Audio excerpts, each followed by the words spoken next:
Quinn and Fred attempt to cover up their plan to fake a romance to win a contest. Fred's estranged wife, Beatrice, arrives and causes a dramatic scene, accusing Fred of cheating.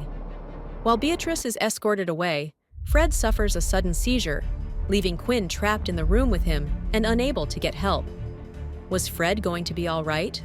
What caused this sudden seizure? And with the door locked and Beatrice seemingly gone, how would they get help? Will Quinn be able to help Fred during this medical emergency? What caused Fred's seizure? Will Beatrice return to cause more trouble? "You could have died, you know," explained Quinn, still in full doctor mode. "I know," answered Fred, embarrassed both by the scene Quinn had just witnessed with his ex-wife Beatrice and for the medical aid Quinn had then had to administer to Fred. "Hit your head or choked. You're lucky I was here," Quinn continued.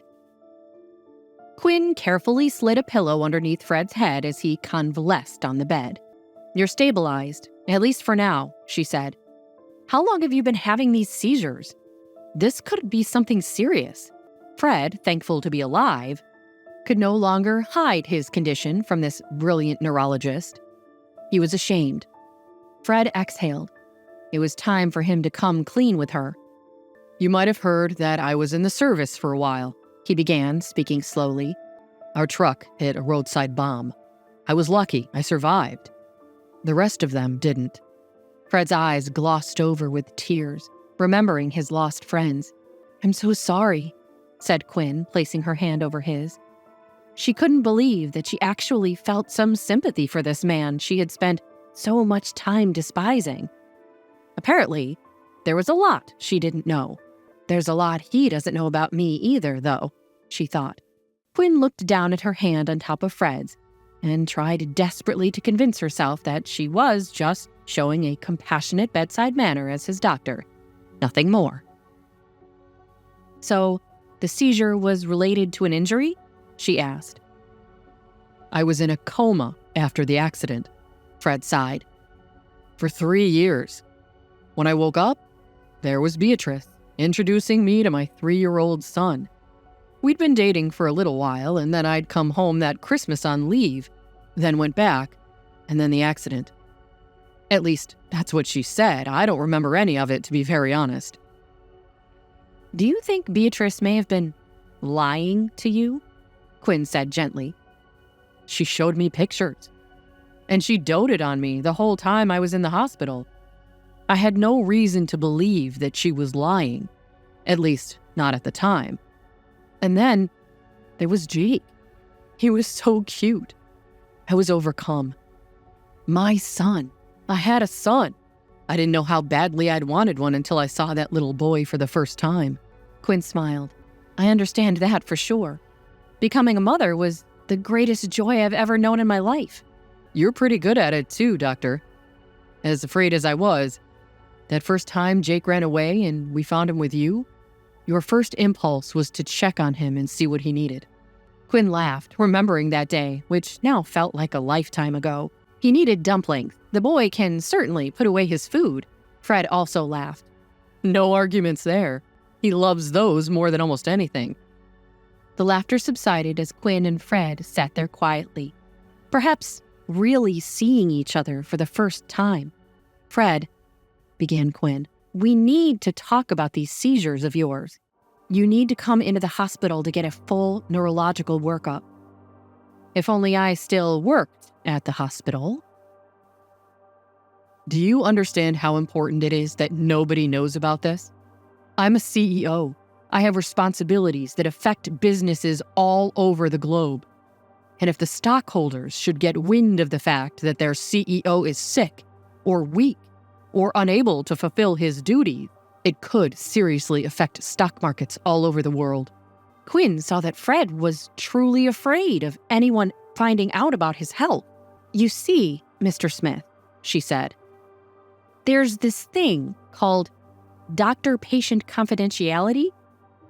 If you were my patient, I wouldn't be legally allowed to tell anyone anything about your medical condition. And in fact, we could take steps to arrange that your medical records are sealed." I had to do something similar for a member of the royal family back in London. We have ways. If I was your patient? Repeated Fred, understanding where Quinn was going with this. And I couldn't be your patient unless you had a job at the hospital. Hey, you're pretty smart, teased Quinn.